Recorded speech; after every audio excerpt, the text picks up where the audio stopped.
Let's go back to March 25th, when Deshaun Watson was actually being introduced as Cleveland's answer to their championship drought. I don't have any regrets. The things that are off the field right now that came up, caught me by surprise because I never did anything that these people are alleging. And I know a lot of people say that I took the year off, and I used that to be able to clear my name like the previous 2 weeks and just to continue to fight that. And I just continue to work and become a better person, a better player, and just a better son, like my mom has always taught me. There you go. Invoke mom. That'll try to soften the blow. But here he is a week ago, August 12th, issuing a pregame apology. I want to say that I'm truly sorry to all the women that I've impacted in this situation. My decisions that I made in my life that put me in this position, I would definitely like to have back. But I want to continue to move forward and grow and learn and show that, I am a true person of character, and I want to keep pushing forward. That suggests to me that an apology was part of the settlement too. I don't think there's really any doubt. I don't think that there's any doubt at all. But the fact that he backed away from it today tells you what he thought of the apology.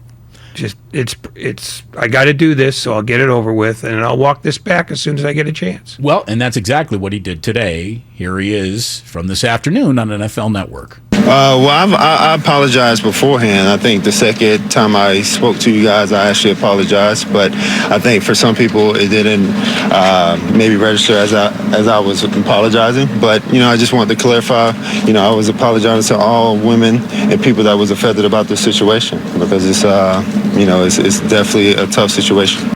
Okay. All right. So he's apologizing to all women. Not the specific women that he did this to, but to all women everywhere. But he's really not apologizing because he didn't do anything wrong. After he did that, he still maintained his innocence through this whole thing. I've always stood on my innocence and always said that I've never assaulted anyone or disrespected anyone, and I'm continuing to stand on that. But at the same time, I have to continue to push forward with my life and my career. And for us to be able to move forward, I have to be able to take steps and put pride to the side. And I'm going to continue to stand on my innocence and keep pushing forward. And I've always, stood on not disrespecting or sexual assaulting anyone. Now, the way he sees it, it's one of those things where, like, Ray, at this point, I truly do believe that OJ thinks he's not the killer. Like, he's told the lie to himself so many times in his own head. I bet you he thinks it's true now. And I'm sure Deshaun is the same way, thinking like, hey, these women knew what the deal was when they walked on in, and there's a lot of, coming after me after the fact, if you will. And that's why he's saying all this. Like, I didn't sexually assault anybody. Everyone kind of knew what the deal was. And then at the end of the transaction, everybody that worked on me took the money and walked out of the room and didn't go to a police station. Like, that's the way he's seeing it. And I'm not saying that the way he's seeing it is right, but that's the thing. I really think he, in his own mind, believes he did nothing wrong. Well, then he shouldn't have apologized 4 days ago, and he shouldn't have settled with those women. I mean, unless Rusty Hardin is as cynical as he often gives off the vibe of being, the fact is they didn't want an admission of guilt. They wanted to pay cash to make the problem go away. And the fact that he admitted guilt earlier and then tried to dance around it tells you that this was all performative. They got what they wanted, which was, your standard split decision. You said 6, then you wanted 18. Let's agree on 12. I make it 11. Well, I'm talking about weeks. Right, I know, yeah. but that's really how that conversation went. 12, what about 11 and $5 million? Deal. Yeah, oh, absolutely. I'm sure it took 5 minutes to hash that out.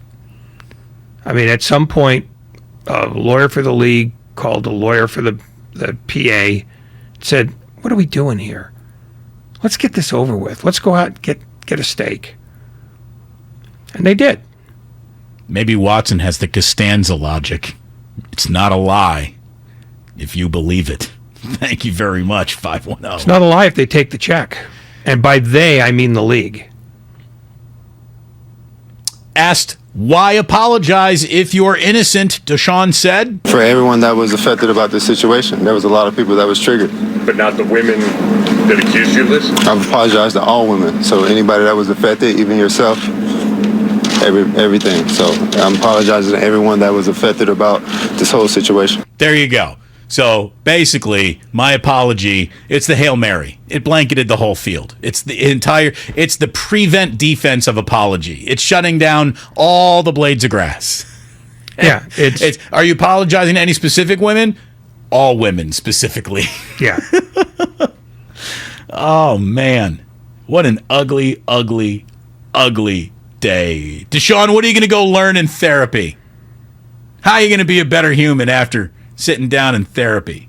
By the way, when you get to therapy, don't ask for a towel. I have to grow as a person. I have to be able to communicate and talk with people. I have to continue to, know each and every situation so I don't put myself back in the situation I was just in. So I have to continue to just grow as an individual. My whole outlook of just myself as a football player, but also as an individual, as a human being. Look, as a human being, we've all made bad choices. He went back to the bad choice well like 66 times. So it wasn't just like one of those, I in a bad moment, I made a bad choice. He enjoyed the moment so much, he kept choosing to reenact that moment over and over and over again. And instead of reenacting the moment with someone who understood it, he needed a fresh girl every time brought to him to reenact that true moment.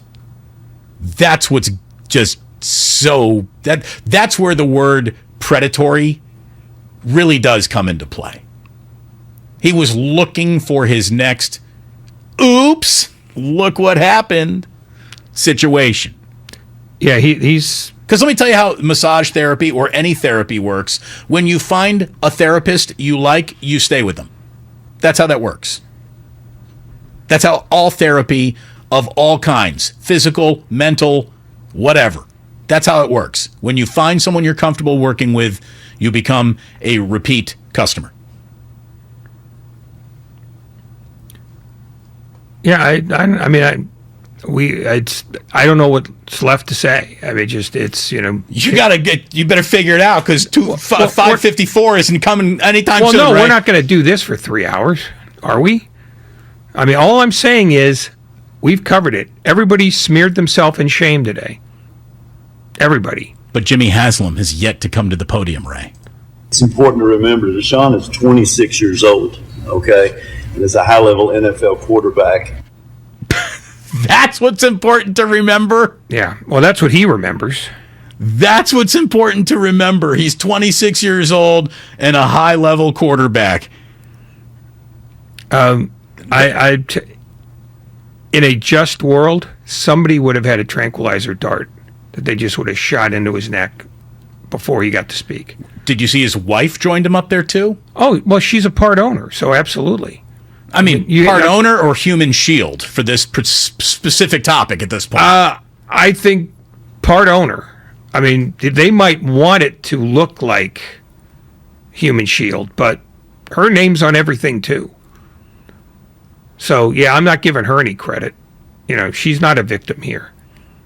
Because when they ran the contract out, you know, she was part of that. Because they're listed as co-owners. So, I mean, but is she a co-owner for real, or is she a Daniel Snyder's wife level co-owner? Well, I mean, because she wasn't a co-owner until like 30 women sued the Washington football team, and then all of a sudden, she is. She was listed before. Oh, was she? D. Haslam was been there before. Not D. It's more like okay. I'm talking about Snyder's wife. Oh no, Snyder's wife. That's a different thing. Right. Yeah, she's definitely performative, but no, D. Haslam has been part of that before. kind of like Terry Pegula and his wife Kim. Isn't like one of those things where he thought he might get thrown out of the league, so he signed over ownership to her, so he couldn't take it from him if he got stripped when he paid his $100 million Flying J Truck Plaza fines? No, they didn't mind him. They didn't mind him getting fined about the Flying J stuff because he wasn't stealing money from them. But Daniel Snyder is.